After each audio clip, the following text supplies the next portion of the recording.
ಸ್ನೇಹಿತರಿಗೆ ತರಗತಿಯ ಸ್ವಾಗತ.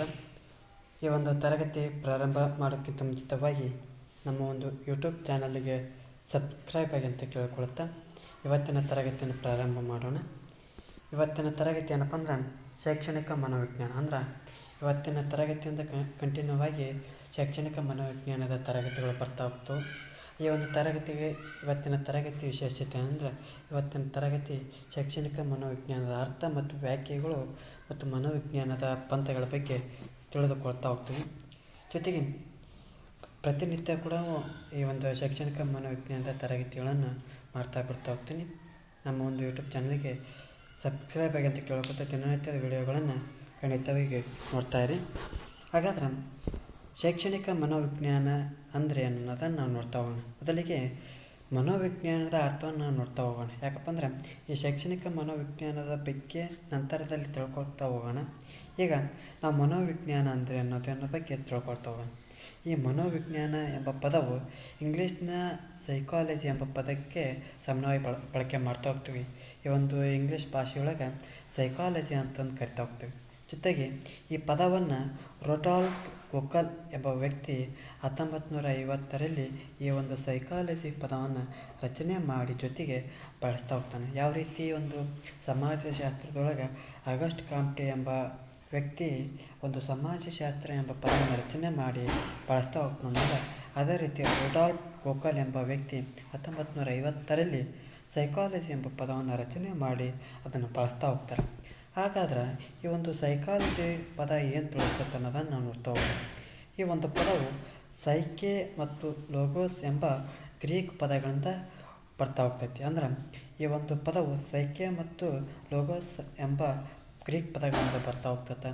ಈ ಒಂದು ಸೈಕೆ ಅಂದರೆ ಆತ್ಮ ಎಂದ ಮತ್ತು ಲೋಗೋಸ್ ಅಂದರೆ ವಿಜ್ಞಾನ ಅಥವಾ ಅಧ್ಯಯನ ಎಂದರ್ಥ. ಅಂದ್ರೆ ಸೈಕೆ ಅಂದರೆ ಆತ್ಮ, ಲೋಗೋಸ್ ಅಂದರೆ ಅಧ್ಯಯನ ಅಂತ ಹೇಳ್ತಾ ಹೋಗ್ತೈತೆ. ಹಾಗಾದರೆ ಒಟ್ಟಾರೆ ಅರ್ಥ ಏನಪ್ಪ ಅಂದರೆ ಮನೋವಿಜ್ಞಾನವು ಆತ್ಮದ ಅಧ್ಯಯನವನ್ನು ತಿಳಿಸ್ತಾ ಹೋಗ್ತೈತಿ. ಒಟ್ಟಾರೆ ಹೇಳೋದಾದರೆ ಈ ಮನೋವಿಜ್ಞಾನವು ಯಾವುದರ ಬಗ್ಗೆ ಅಧ್ಯಯನ ಮಾಡ್ತಾ ಹೋಗ್ತವಪ್ಪ ಅಂದ್ರೆ ಆತ್ಮದ ಅಧ್ಯಯನ ಮಾಡ್ತಾ ಹೋಗ್ತೇವೆ.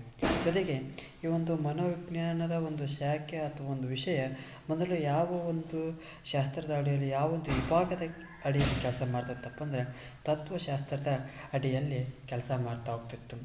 ಜೊತೆಗೆ ಈ ಒಂದು ಮನೋವಿಜ್ಞಾನವು ಇವತ್ತಿನ ಒಂದು ಸಂದರ್ಭದಲ್ಲಿ ತನ್ನದೇ ಆದಂಥ ಒಂದು ವಿಷಯವಾಗಿ ತನ್ನದೇ ಆದಂಥ ಒಂದು ವಿಭಾಗವಾಗಿ ಇವತ್ತಿನ ದಿನಗಳಲ್ಲಿ ಕೆಲಸ ಮತ್ತು ನಿರ್ವಹಣೆ ಮಾಡ್ತಾ ಹೋಗ್ತೈತಿ.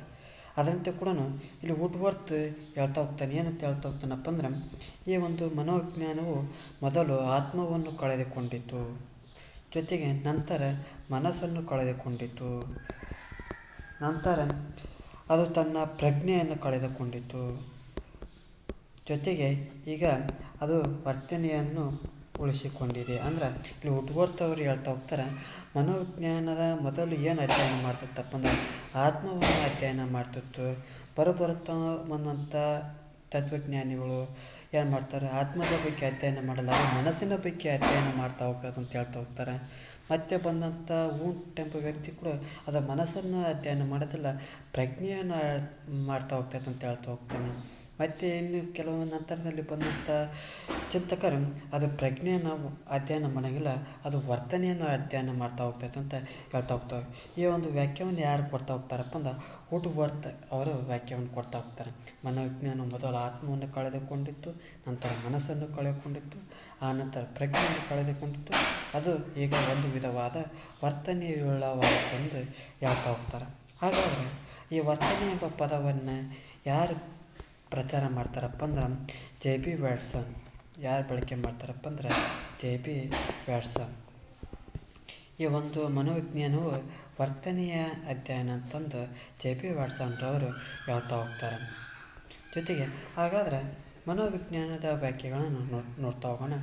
ಕ್ರೋ ಆ್ಯಂಡ್ ಪ್ರೋ ಈ ಒಬ್ಬ ಚಿಂತಕ ಪ್ರತಿಯೊಂದು ಎಕ್ಸಾಮ್ ಅಂತಂದ ಈ ಒಂದು ಟಿ.ಇ.ಟಿ ಆಗಿರ್ಬೋದು, GPSTR ಆಗಿರ್ಬೋದು, HSTR ಅಂತ ಎಕ್ಸಾಮ್ಗಳಲ್ಲಿ ಈ ಒಂದು ವ್ಯಾಖ್ಯೆಗಳನ್ನು ಕೊಡ್ತಾ ಈ ವ್ಯಾಖ್ಯೆಯು ಯಾರ ಒಂದು ಚಿಂತಕರ ಅಥವಾ ತತ್ವಜ್ಞ ಅಥವಾ ಮನೋವಿಜ್ಞಾನಿಗಳ ಒಂದು ವ್ಯಾಖ್ಯವಾಗಿದೆ ಅಂತಂದು ಹೇಳ್ತಾ ಹೋಗ್ತಾರೆ.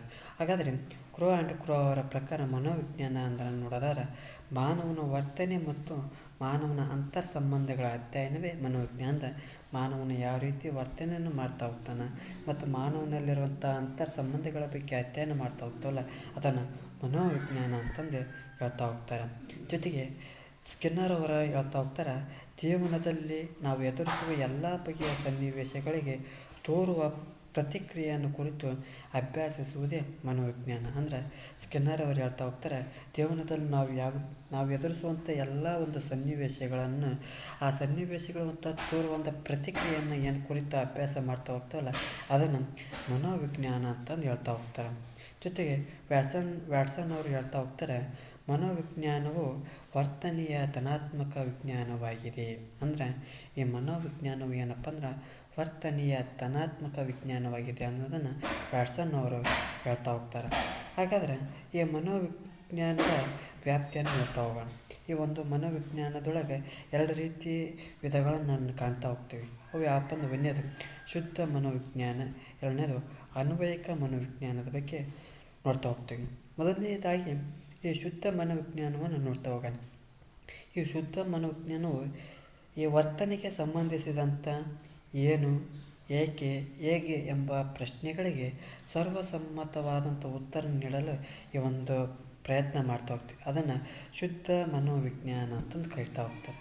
ಅದರಂತೆ ಕೂಡ ಅನ್ವಯಿಕ ಮನೋವಿಜ್ಞಾನ ಅಂತ ಅಂದ್ರಪ್ಪ ಅಂದರೆ ಈ ಒಂದು ಶುದ್ಧ ಮನೋವಿಜ್ಞಾನಿಗಳು ರೂಪಿಸುವಂಥ ಸಿದ್ಧಾಂತಗಳಾಗಿರ್ಬೋದು, ತತ್ವಗಳಾಗಿರ್ಬೋದು, ನಿಯಮಗಳಾಗಿರ್ಬೋದು, ಆ ಒಂದು ಎಲ್ಲ ನಿಯಮಗಳನ್ನು ಜೀವನದ ವಿವಿಧ ಕ್ಷೇತ್ರಗಳಿಗೆ ಅನ್ವಯಿಸಿ ಆ ಕ್ಷೇತ್ರದ ಸಮಸ್ಯೆಗಳಿಗೆ ಪರಿಹಾರ ಕಂಡುಕೊಳ್ಳಲು ಸಹಾಯ ಮಾಡುವಂಥ ಮಾನವ ಕುಲ ಸುಧಾರಣೆಗೆ ಅದನ್ನು ಪ್ರಯತ್ನಿಸ್ತದೆ. ಅಂದರೆ ಈ ಒಂದು ಅನ್ವಯ ವಿಜ್ಞಾನವು ಸಿದ್ಧಾಂತ, ನಿಯಮ ಮತ್ತು ಸೂತ್ರಗಳನ್ನು, ತತ್ವಗಳನ್ನು ಆ ಒಂದು ಜೀವನದ ಎಲ್ಲ ಕ್ಷೇತ್ರಗಳಲ್ಲಿ ಆ ಒಂದು ಪರಿಣಾಮಕಾರಿಯ ಒಂದು ಕಂಡುಕೊಳ್ಳಲು ಆ ಮಾನವ ಕುಲದ ಒಂದು ಸುಧಾರಣೆಯನ್ನು ಅನ್ವಯಿಕ ಮನೋವಿಜ್ಞಾನವನ್ನು ಹೇಳ್ತಾ ಹೋಗ್ತಾರೆ.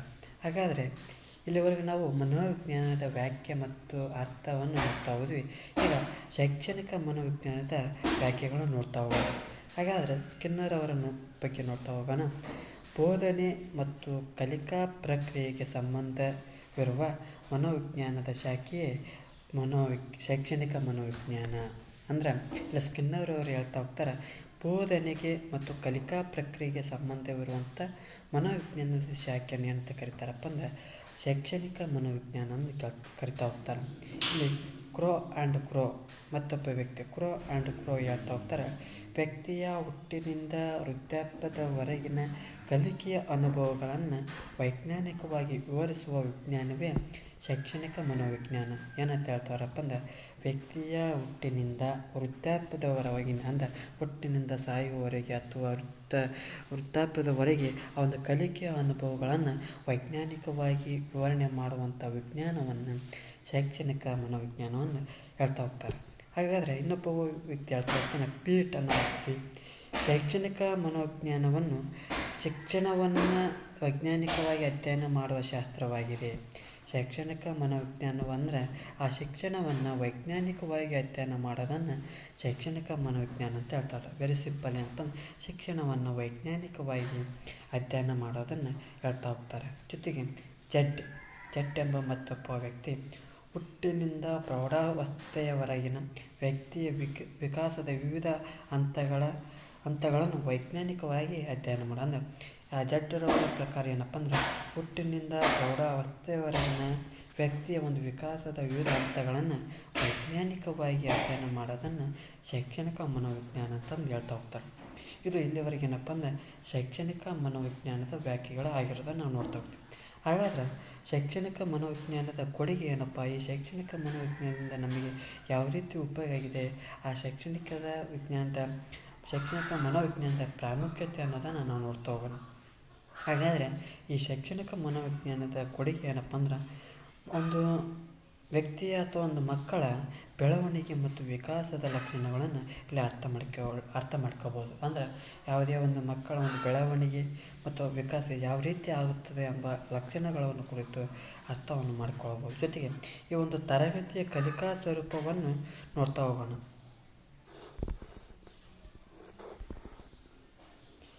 ಈ ಒಂದು ಈ ಒಂದು ತರಗತಿ ಕಲಿಕೆಯ ಸ್ವರೂಪ ಅಂದರೆ ಈ ಒಂದು ತರಗತಿಯಲ್ಲಿರುವಂಥ ಕಲಿಕೆಯ ಸ್ವರೂಪ ಯಾವ ರೀತಿ ಇರುತ್ತದೆ ಅನ್ನೋದನ್ನು ಈ ಒಂದು ಶೈಕ್ಷಣಿಕ ಮನೋವಿಜ್ಞಾನದ ಮೂಲಕ ನಾವು ಅರ್ಥ ಮಾಡಿಕೊಳ್ಬೋದು.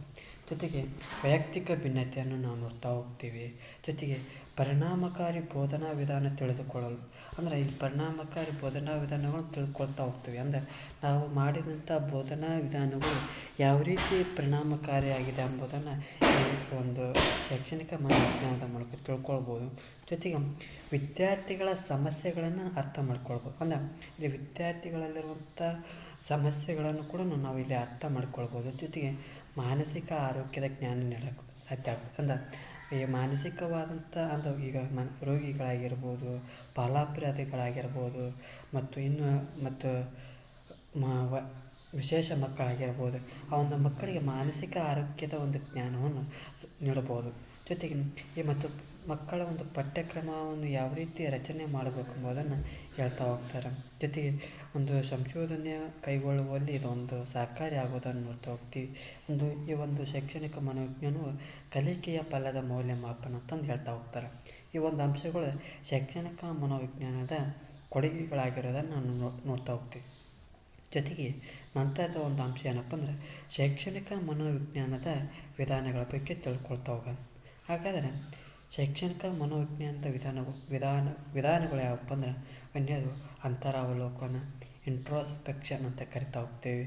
ವೀಕ್ಷಣೆ, ಅಬ್ಸರ್ವೇಷನ್, ಪ್ರಾಯೋಗಿಕ ವಿಧಾನ, ಪ್ರಾಕ್ಟಿಕಲ್ ಮೆಥಡ್, ವ್ಯಕ್ತಿ ಅಧ್ಯಯನ, ಕೇಸ್ ಸ್ಟಡಿ, ಸಂದರ್ಶನ, ಇಂಟರ್ವ್ಯೂ, ಪರೀಕ್ಷಾ ವಿಧಾನ, ಎಕ್ಸಾಮ್ ಮೆಥಡ್, ಸಮೀಕ್ಷಾ ವಿಧಾನ, ಸರ್ವೆ ಮೆಥಡ್. ಈ ರೀತಿ ಶೈಕ್ಷಣಿಕ ಮನೋವಿಜ್ಞಾನದ ವಿಧಾನಗಳನ್ನು ನಾವು ಕಾಣ್ತಾ ಹೋಗ್ತೀವಿ. ಅವುಗಳನ್ನು ಒಂದೊಂದಾಗಿ ನೋಡ್ತಾ ಹೋಗೋಣ. ಮೊದಲನೇದಾಗಿ ಅಂತರಾವಲೋಕನ ಅಂತ ನೋಡ್ತಾ ಹೋಗೋಣ. ಹಾಗಾದರೆ ಅಂತರಾವಲೋಕನ ಅಂದರೆ ಏನಪ್ಪ ಅಂದ್ರೆ ಆಂಗ್ಲ ಭಾಷೆ ಒಳಗೆ ಇಂಟ್ರೋಸ್ಪೆಕ್ಷನ್ ಅಂತ ಕರಿತಾ ಹೋಗ್ತೀವಿ. ಇಂಟ್ರೋ ಅಂದರೆ ವಿತಿನ್ ಅಂತ ಕರಿತಾ ಹೋಗ್ತೀವಿ. ಸ್ಪೆಕ್ಷನ್ ಅಂದರೆ ಲುಕ್ಕಿಂಗ್. ಇಂಟ್ರೋ ಅಂದರೆ ವಿತಿನ್, ಸ್ಪೆಕ್ಷನ್ ಅಂದರೆ ಲುಕ್ಕಿಂಗ್. ಅಂದರೆ ಈ ಒಂದು ಒಟ್ಟಾರೆ ಪದದ ಅರ್ಥ ಏನಪ್ಪ ಅಂದ್ರೆ ತನ್ನನ್ನು ತಾನು ಒಳ ಹೊಕ್ಕು ನೋಡುವುದು ಅಂತ ಅರ್ಥ. ಅಂದರೆ ಇಂಟ್ರೋಸ್ಪೆಕ್ಷನ್ ಅಂತಂದಪ್ಪ ಅಂದ್ರೆ ತನ್ನನ್ನು ತಾನು ಒಳ ಹೊಕ್ಕು ನೋಡಿಕೊಳ್ಳೋದು, ತನ್ನ ಬಗ್ಗೆ ಅರಿವು ಮಾಡಿಕೊಳ್ಳೋದು, ತನ್ನನ್ನು ತಾನು ಪರೀಕ್ಷೆ ಮಾಡಿಕೊಳ್ಳುವುದನ್ನು ಒಂದು ಅಂತರಾವಲೋಕನ ಅಂತ ಕರಿತಾ ಹೋಗ್ತೀವಿ. ಈ ಒಂದು ವಿಧಾನದ ಪ್ರತಿಪಾದಕರು ಯಾರಪ್ಪ ಅಂದರೆ ಎ.ಬಿ. ಟಿಶ್ನರ್ ಅಂತ ಕರಿತಾ ಹೋಗ್ತೀವಿ. ಹಾಗಾದ್ರೆ ಈ ಒಂದು ಅಂತರಾವಲೋಕನದ ಗುಣಗಳನ್ನು ನೋಡ್ತಾ ಹೋಗೋಣ. ಈ ಒಂದು ಅಂತರಾವಲೋಕನದ ಗುಣಗಳು ಯಾವ ರೀತಿ ಇರ್ತಾವಂತಂದ್ರೆ ಒಂದು ವ್ಯಕ್ತಿಯ ತನ್ನ ಭಾವನೆಗಳನ್ನು ಅಧ್ಯಯನ ಮಾಡುವಂಥ ಏಕೈಕ ವಿಧಾನವನ್ನು ಈ ಅಂತರಾವಲೋಕನ. ಒಬ್ಬ ವ್ಯಕ್ತಿ ತನ್ನ ಒಂದು ಭಾವನೆಗಳನ್ನು, ತನ್ನ ಒಳಗಿರುವಂಥ ಆಂತರಿಕ ಭಾವನೆಗಳನ್ನು ತನ್ನನ್ನು ತಾನು ಅಧ್ಯಯನ ಮಾಡಿಕೊಳ್ಳುವಂಥ ವಿಧಾನವಾಗಿದೆ. ಈ ಒಂದು ಪರೀಕ್ಷೆಗೆ ಯಾವುದೇ ರೀತಿಯ ಉಪಕರಣಗಳ ಒಂದು ಅವಶ್ಯಕತೆಗಳನ್ನು ನೋಡೋಕ್ಕೆ ಅವಶ್ಯಕತೆ ಇರೋದಿಲ್ಲ. ಜೊತೆಗೆ ಎಲ್ಲ ಕಾಲದಲ್ಲೂ ಕೂಡ ಮತ್ತು ಎಲ್ಲ ಸ್ಥಳದಲ್ಲೂ ಕೂಡ ಈ ಒಂದು ವಿಧಾನವನ್ನು ಬಳಕೆ ಮಾಡಬಹುದು. ಜೊತೆಗೆ ಈ ಒಂದು ವಿಧಾನದ ಪ್ರಮುಖ ಅಂಶ ಏನಪ್ಪ ಅಂದ್ರೆ ತನ್ನನ್ನು ತಾನು ಅರ್ಥ ಮಾಡಿಕೊಂಡು ಸುಧಾರಿಸಿಕೊಳ್ಳಲು ಉಪಯುಕ್ತವಾಗಿದೆ. ಅಂದರೆ ಈ ಒಂದು ವಿಧಾನದ ಮುಖ್ಯ ಅಂಶ ಅಂದರೆ ಏನಪ್ಪ ಅಂದ್ರೆ ತನ್ನನ್ನು ತಾನು ಅರ್ಥ ಮಾಡಿಕೊಂಡು ಸುಧಾರಿಸಿಕೊಳ್ಳುವ ಅಂದರೆ ಉದ್ಧಾರ ಮತ್ತು ಸುಧಾರಣೆ ಮಾಡಿಕೊಳ್ಳುವಂಥ ಅವಕಾಶವನ್ನು ಈ ಒಂದು ನೀಡ್ತಾ ಹೋಗ್ತೈತಿ. ಅಂದ್ರೆ ಅಂತರಾವಲೋಕನ ಅಂದರೆ ಏನಪ್ಪ ಅಂದ್ರೆ ತನ್ನನ್ನು ತಾನು ಒಳಹೊಕ್ಕು ನೋಡುವುದು. ಜೊತೆಗೆ ಈ ಒಂದು ಪ್ರತಿಪಾದಕರು ಯಾರಪ್ಪ ಅಂದರೆ ಎ.ಬಿ. ಟಿಶ್ನರನ್ನು ನೋಡ್ತಾ ಹೋಗ್ತೀವಿ. ಮತ್ತು ನಂತರದ ಒಂದು ವಿಧಾನ ಯಾವುದಪ್ಪ ಅಂದರೆ ವೀಕ್ಷಣೆ ಅಂದರೆ ಅಬ್ಸರ್ವೇಷನ್ ಅಂತ ಕರಿತಾ ಹೋಗ್ತೀವಿ. ಹಾಗಾದರೆ ಈ ಒಂದು ವೀಕ್ಷಣೆಯನ್ನು ಪ್ರತಿಪಾದಕರು ಯಾರಪ್ಪ ಅಂದರೆ ಜೆ.ಬಿ. ವ್ಯಾಟ್ಸನ್ ಅವರನ್ನು ನೋಡ್ತಾ ಹೋಗ್ತೀವಿ. ಈ ಒಂದು ವೀಕ್ಷಣೆ ಅನ್ನೋದನ್ನು ನಾವು ನೋಡ್ತಾ ಹೋದಪ್ಪ ಅಂದರೆ ಉದ್ದೇಶ, ಸನ್ನಿವೇಶ, ಅವಧಿ, ದಾಖಲೆ ಮಾಡಿಕೊಳ್ಳುವ ವಿಧಾನ ಇವುಗಳನ್ನು ಮೊದಲೇ ನಿರ್ಧರಿಸಿ ಪೂರ್ವ ನಿರ್ಧರಿತವಾದ ರೀತಿಯಲ್ಲಿ ಮಾಡುವ ವೀಕ್ಷಣೆಯನ್ನು ಕ್ರಮಬದ್ಧ ವೀಕ್ಷಣೆ ಅಂತ ಕರಿತಾ ಹೋಗ್ತದೆ. ಅಂದ್ರೆ ಇಲ್ಲಿ ಉದ್ದೇಶ ಇರಬೇಕು, ಇಲ್ಲಿ ವೀಕ್ಷಣೆ ಮಾಡ್ತಾ ಇದ್ದೇವೆ ಅಂದಪ್ಪ ಅಂದ್ರೆ ಇಲ್ಲಿ ಉದ್ದೇಶ ಇರಬೇಕು, ಒಂದು ಸನ್ನಿವೇಶ ಇರಬೇಕು, ಒಂದು ಅವಧಿ ಇರಬೇಕು, ಒಂದು ದಾಖಲೆ ಇರಬೇಕು. ಈ ಒಂದು ಅಂಶಗಳನ್ನು ಮೊದಲೇ ನಿರ್ಧಾರ ಮಾಡಿ ಒಂದು ಪೂರ್ವ ನಿರ್ಧಾರ ಮಾಡಿಕೊಂಡು ಆ ವೀಕ್ಷಣೆಯನ್ನು ಮಾಡುವುದನ್ನು ಕ್ರಮಬದ್ಧ ವೀಕ್ಷಣೆ ಅಂತ ಕರಿತಾ ಹೋಗ್ತೀರಿ. ಹಾಗಾದರೆ ಸಾಮಾನ್ಯವಾಗಿ ವೀಕ್ಷಣೆ ಅಂದರೆ ಏನಪ್ಪ ಅಂದರೆ ಒಂದು ನಿರ್ದಿಷ್ಟ ಉದ್ದೇಶ ಸಾಧನೆಗಾಗಿ ವ್ಯಕ್ತಿಯ ಬಾಹ್ಯ ವರ್ತನೆಯನ್ನು ಅಧ್ಯಯನ ಮಾಡೋದನ್ನು ವೀಕ್ಷಣೆ ಎನ್ನುವರು. ಅಂದರೆ ಒಬ್ಬ ವ್ಯಕ್ತಿಯ ಒಂದು ನಿರ್ದಿಷ್ಟ ಉದ್ದೇಶ ಸಾಧನೆಗಾಗಿ ಒಬ್ಬ ವ್ಯಕ್ತಿಯ ಬಾಹ್ಯ ವರ್ತನೆಯನ್ನು ಅಧ್ಯಯನ ಮಾಡುವುದನ್ನು ವೀಕ್ಷಣೆ ಅಂತಂದು ಕರಿತಾ ಹೋಗ್ತೀವಿ. ಹಾಗಾದರೆ ಇಲ್ಲಿ ಈ ಒಂದು ವೀಕ್ಷಣೆಯೊಳಗೆ 3 ವಿಧಗಳನ್ನು ಕಾಣ್ತಾ ಹೋಗ್ತೀವಿ. ಒಂದನೇದು ಪೂರ್ಣ ನಿಯಂತ್ರಿತ ಸನ್ನಿವೇಶದ ವೀಕ್ಷಣೆ, ಭಾಗಶಃ ನಿಯಂತ್ರಿತ ಸನ್ನಿವೇಶದ ವೀಕ್ಷಣೆ, ಜೊತೆಗೆ ಸ್ವತಂತ್ರ ಸನ್ನಿವೇಶದ ವೀಕ್ಷಣೆ. ಅಂದರೆ ಪೂರ್ಣ ನಿಯಂತ್ರಿತ ಸನ್ನಿವೇಶದ ವೀಕ್ಷಣೆ ಅಂದಪ್ಪ ಅಂದ್ರೆ ಇಲ್ಲಿ ಉದಾಹರಣೆ ಮೂಲಕ ಹೇಳ್ತಾ ಹೋಗ್ತೀನಿ. ಪೂರ್ಣ ನಿಯಂತ್ರಿತ ಸನ್ನಿವೇಶದ ವೀಕ್ಷಣೆ ಅಂದರೆ ಇಲ್ಲಿ ಉದ್ದೇಶಪೂರ್ವಕವಾಗಿ ಒಂದು ತರಗತಿಯಲ್ಲಿ, ಒಂದು ಕೊಠಡಿಯಲ್ಲಿ, ಒಂದು ಪ್ರಯೋಗಾಲಯದ ಮೂಲಕ ಒಂದು ನಿಯಂತ್ರಿತವಾದ ಒಂದು ಸನ್ನಿವೇಶವನ್ನು ಒದಗಿಸಿ ಆ ಒಂದು ವೀಕ್ಷಣೆಯನ್ನು ಮಾಡುವುದನ್ನು ಪೂರ್ಣ ನಿಯಂತ್ರಿತ ಸನ್ನಿವೇಶದ ವೀಕ್ಷಣೆ ಅಂತಂದು ಹೇಳ್ತಾ ಹೋಗ್ತೇವೆ. ಜೊತೆಗೆ ಇಲ್ಲಿ ಭಾಗಶಃ ನಿಯಂತ್ರಿತ ಸನ್ನಿವೇಶದ ವೀಕ್ಷಣೆ ಅಂದರೆ ಸಹಭಾಗಿತ್ವ ವೀಕ್ಷಣೆ. ಅಂದರೆ ಇಲ್ಲಿ ಉದಾಹರಣೆಯ ಮೂಲಕ ಹೇಳ್ತಾ ಹೋಗ್ತೀನಿ. ಈಗ ಒಬ್ಬ ಶಿಕ್ಷಕ ಒಂದು ವಾಲಿಬಾಲ್ ತಂಡವನ್ನು ರಚನೆ ಮಾಡಬೇಕಂತ ತಿಳ್ಕೊಳ್ತಾನೆ. ಆ ಒಂದು ವಾಲಿಬಾಲ್ ತಂಡಕ್ಕೆ ಸೂಕ್ತವಾದಂಥ ವಿದ್ಯಾರ್ಥಿಗಳನ್ನ ಆಯ್ಕೆ ಮಾಡಬೇಕು. ಹಾಗಾದರೆ ಅವರನ್ನು ಯಾವ ರೀತಿ ಆಯ್ಕೆ ಮಾಡುವುದನ್ನು ಅವನು ಒಂದು ವಿಚಾರ ಮಾಡಿದಾಗ ಆ ಒಂದು ವಿದ್ಯಾರ್ಥಿಗಳ ಜೊತೆ ಆಟವಾಡುತ್ತಾ ಆ ಒಂದು ಆಟದಲ್ಲಿ ಅವನು ಆ ವಿದ್ಯಾರ್ಥಿಗಳನ್ನು ವೀಕ್ಷಣೆ ಮಾಡ್ತಾ ಹೋಗ್ತಾನೆ. ಈ ಒಂದು ವೀಕ್ಷಣೆಯನ್ನು ಏನು ಕರಿತಾವಪ್ಪ ಅಂದ್ರೆ ಸಹಭಾಗಿತ್ವ ವೀಕ್ಷಣೆ ಅಂತಂದು ಕರಿತಾ ಹೋಗ್ತೇವೆ. ಜೊತೆಗೆ ಲಾಸ್ಟ್ನೇದು ಸ್ವತಂತ್ರ ಸನ್ನಿವೇಶದ ವೀಕ್ಷಣೆ ಅಂದರೆ ಸ್ವಾಭಾವಿಕ ಸನ್ನಿವೇಶ. ಇಲ್ಲಿ ಯಾವುದೇ ಆದಂಥ ನಿಯಂತ್ರಿತ ಸನ್ನಿವೇಶ ಇರಲ್ಲ, ಜೊತೆಗೆ ಸಹಭಾಗಿತ್ವ ವೀಕ್ಷಣೆ ಇರಲ್ಲ. ಸ್ವತಂತ್ರವಾದಂಥ ವೀಕ್ಷಣೆ ಮಾಡೋದನ್ನು ನಾವು ಸ್ವತಂತ್ರ ಅಥವಾ ಸ್ವಾಭಾವಿಕ ವೀಕ್ಷಣೆ ಅಂತ ಕರಿತೇವೆ. ಉದಾಹರಣೆಗೆ ಪ್ರವಾಸಕ್ಕೆ ಹೋದಂಥ ಸಂದರ್ಭದಲ್ಲಿ ಅಥವಾ ಒಂದು ಕೆಲಸ ಮಾಡುವಂಥ ಸಂದರ್ಭದಲ್ಲಿ ಈ ಒಂದು ಸ್ವಾಭಾವಿಕ ವೀಕ್ಷಣೆಯನ್ನು ನಾವು ನೋಡ್ತಾ ಹೋಗ್ತೀವಿ. ಹಾಗಾದರೆ ವೀಕ್ಷಣೆಯ ಒಂದು ಗುಣಗಳನ್ನು ನೋಡ್ತಾ ಹೋಗೋಣ. ಈ ಒಂದು ವೀಕ್ಷಣೆಯು ವಿಧಾನ ವಸ್ತುನಿಷ್ಠವಾಗಿರೋದನ್ನು ನಾವು ನೋಡ್ತಾ ಹೋಗ್ತೀವಿ. ಈ ಒಂದು ವಿಧಾನ ಕೇವಲ ಒಂದು ವಸ್ತುನಿಷ್ಠವಾಗಿರೋದನ್ನು ನೋಡ್ತಾ ಹೋಗ್ತೀವಿ. ಈ ವೀಕ್ಷಣೆಯನ್ನು ಯಾವುದೇ ವಯಸ್ಸಿನ ಮಿತಿಯಿಲ್ಲದೆ ಈ ವಿಧಾನವನ್ನು ಅಳವಡಿಸ್ಬೋದು. ಜೊತೆಗೆ ಈ ಒಂದು ವಿಧಾನವು ಹೆಚ್ಚು ಸಮಯವನ್ನು ತೆಗೆದುಕೊಳ್ಳುವುದಿಲ್ಲ, ಜೊತೆಗೆ ಹಣವನ್ನು ವ್ಯರ್ಥ ಮಾಡುವುದಿಲ್ಲ. ಜೊತೆಗೆ ಈ ಒಂದು ವೀಕ್ಷಣೆಯನ್ನು ವ್ಯಕ್ತಿ ಮತ್ತು ಗುಂಪುಗಳನ್ನು ಸುತ್ತಿಗೆನೂ ಅಧ್ಯಯನವನ್ನು ಮಾಡ್ತಾ ಹೋಗ್ತೈತಿ. ಜೊತೆಗೆ ಈ ವೀಕ್ಷಣೆ ಅಂದರೆ ಏನಿರಬೇಕಪ್ಪ ಅಂದ್ರೆ ಮುಖ್ಯವಾಗಿ ಯೋಜನೆ ಇರಬೇಕು, ಉದ್ದೇಶ ಇರಬೇಕು, ದಾಖಲೆ ಇರಬೇಕು. ಈ ಒಂದು ಅಂಶಗಳು ಇತ್ತಪ್ಪ ಅಂದ್ರೆ ವೀಕ್ಷಣೆ ಅಂತಂದು ಕರಿತಾ ಹೋಗ್ತೀವಿ. ಇದು ಒಂದು ವೀಕ್ಷಣೆಗೆ ಸಂಬಂಧಿಸಿದ ಅಂಶಗಳನ್ನು ನಾವು ನೋಡ್ತಾ ಹೋಗ್ತೇವೆ. ಜೊತೆಗೆ ನಂತರದಲ್ಲಿ ಪ್ರಾಯೋಗಿಕ ವಿಧಾನ. ಈ ಒಂದು ಪ್ರಾಯೋಗಿಕ ವಿಧಾನವನ್ನು ಪ್ರತಿಪಾದಕರು ಯಾರಪ್ಪ ಅಂದ್ರೆ ವಿಲ್ ಎಲ್ ವೂಂಟ್ ಅಂತ ಕರಿತಾ ಹೋಗ್ತೀವಿ. ಈ ಒಂದು ವಿಲ್ ಎಲ್ ವೂಂಟ್ ಅವರನ್ನು ಮನೋವಿಜ್ಞಾನದ ಪಿತಾಮಹ ಅಂತಂದು ಕರಿತಾ ಹೋಗ್ತೀವಿ. ಇವರನ್ನು ಯಾಕೆ ಮನೋವಿಜ್ಞಾನದ ಪಿತಾಮಹ ಅಂತ ಯಾಕಂತ ಕರೀತಾರಪ್ಪ ಅಂದ್ರೆ 1879ರಲ್ಲಿ ಜರ್ಮನಿಯ ಲೈಪ್ಜಿಗ್ ಎಂಬ ಅಲ್ಲಿ ಒಂದು ಮೊಟ್ಟ ಮೊದಲ ಮನೋವೈಜ್ಞಾನಿಕ ಪ್ರಯೋಗಶಾಲೆಯನ್ನು ತೆರೆತಾ ಹೋಗ್ತಂದ್ರೆ 1879ರಲ್ಲಿ ಜರ್ಮನಿ ಲೈಪ್ಜಿಗ್ ಎಂಬ ಒಂದು ಮನೋವಿಜ್ಞಾನದ ಪ್ರಯೋಗಶಾಲೆಯನ್ನು ತೆರೆತಾ ಹೋಗ್ತಾರೆ. ಈ ಒಂದು ಕಾರಣಕ್ಕಾಗಿ ವಿಲ್ ಎಲ್ ವೂಂಟ್ ಅವರನ್ನು ಮನೋವಿಜ್ಞಾನದ ಪಿತಾಮಹ ಅಂತಂದು ಕರಿತಾ ಹೋಗ್ತಾರೆ. ಹಾಗಾದ್ರೆ ಪ್ರಾಯೋಗಿಕ ವಿಧಾನದ ಹಂತಗಳನ್ನು ಕಾಣ್ತಾ ಹೋಗ್ತೀವಿ. ಅಂದರೆ ಈ ಪ್ರಾಯೋಗಿಕವಾದಂಥ ವಿಧಾನವನ್ನು ಕೈಗೊಳ್ಳಬೇಕಾದ್ರೆ ನಾವು ಯಾವ ರೀತಿಯ ಹಂತಗಳನ್ನು ನೋಡ್ತಾ ಹೋಗ್ತೀವಿ.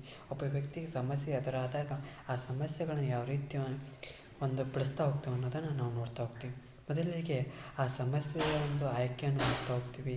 ಆ ಸಮಸ್ಯೆಗೆ ಸಂಬಂಧಿಸಿದಂಥ ಮಾಹಿತಿಯನ್ನು ಸಂಗ್ರಹಣೆ ಮಾಡ್ತಾ ಹೋಗ್ತೀವಿ.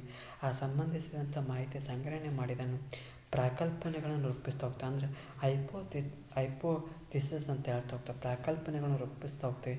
ಆ ಒಂದು ರೂಪಿಸಿದಂಥ ಸಂದರ್ಭದಲ್ಲಿ ಅಗತ್ಯ ಸಾಧನೆಗಳನ್ನು ನಾವು ಹುಡುಕ್ತಾ ಹೋಗ್ತೀವಿ.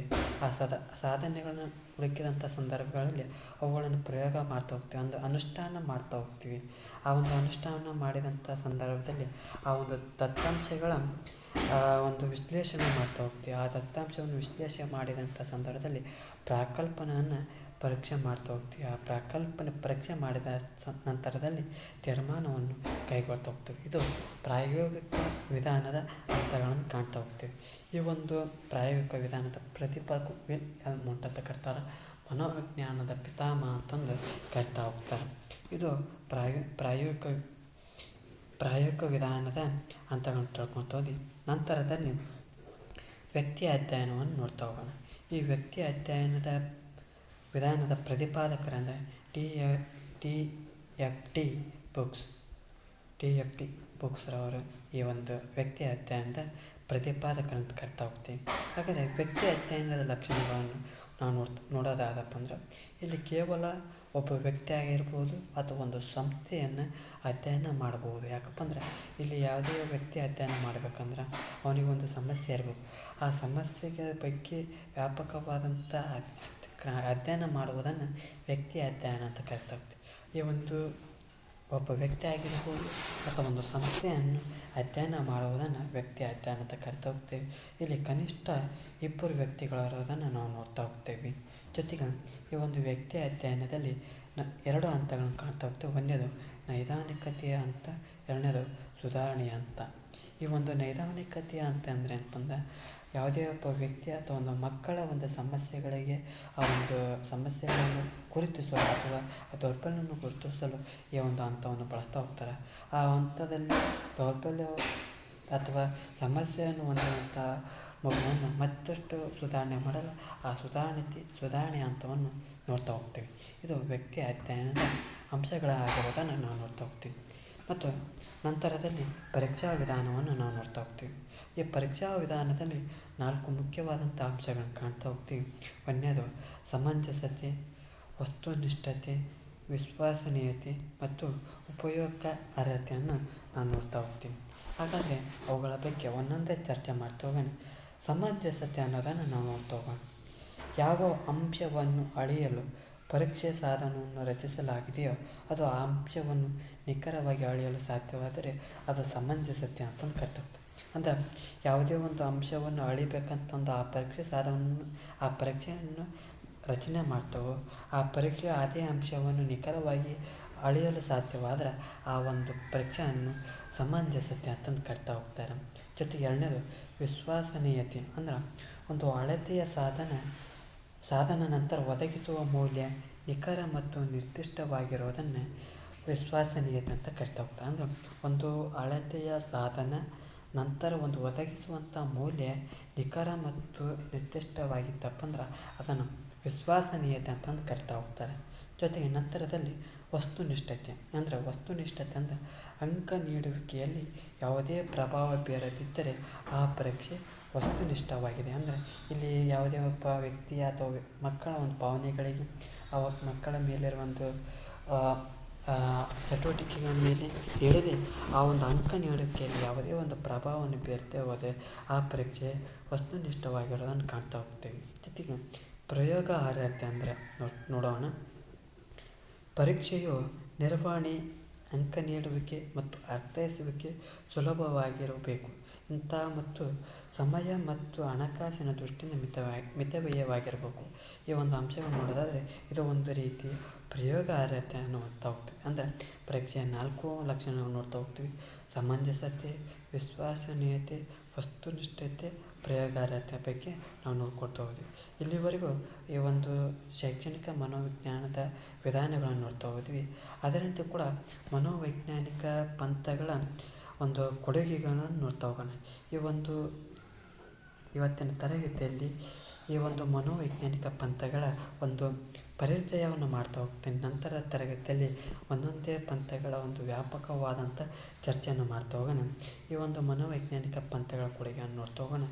ಮೊದಲನೇದಾಗಿ ವರ್ತನಾ ಪಂಥ, ಗೆಸ್ಟಾಲ್ಟ್ ಪಂಥ, ಮನೋವಿಶ್ಲೇಷಣಾ ಪಂಥ, ಮಾನವತಾ ಪಂಥ, ಸಂಜ್ಞಾತ್ಮಕ ಪಂಥವನ್ನು ನೋಡ್ತಾ ಹೋಗ್ತೀವಿ.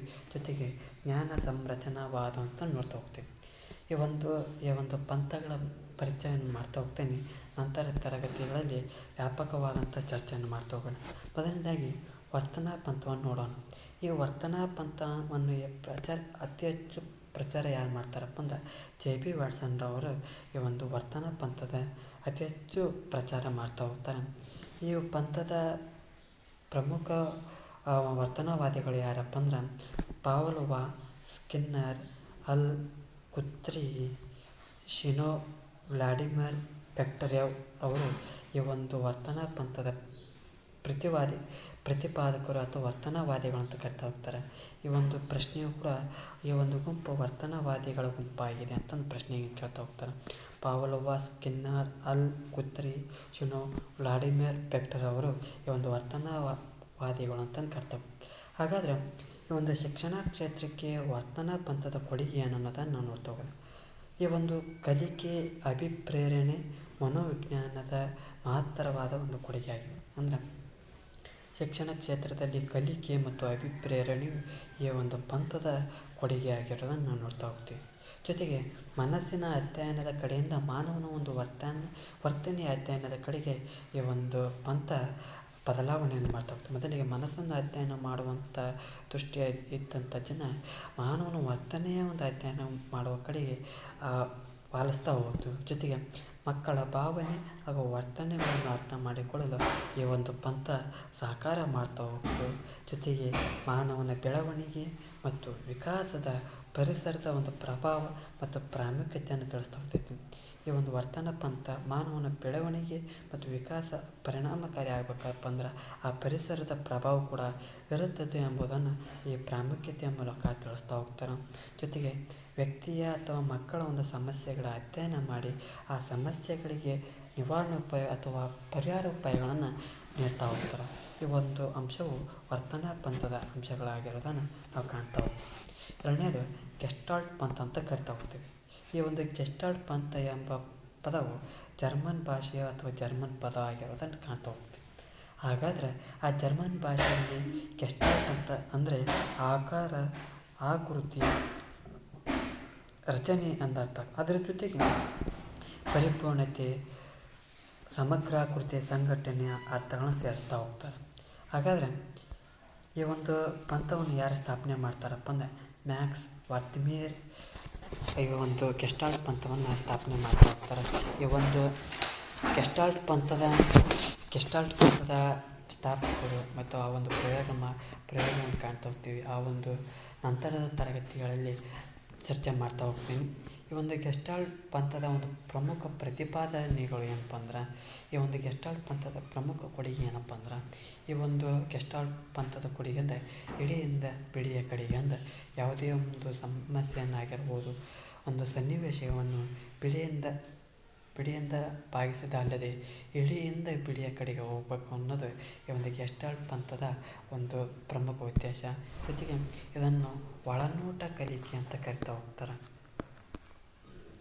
ಈ ಒಂದು ಒಳನೋಟ ಕಲಿಕೆಯನ್ನು ನೋಡ್ತಾ ಹೋಗ್ತಾರೆ.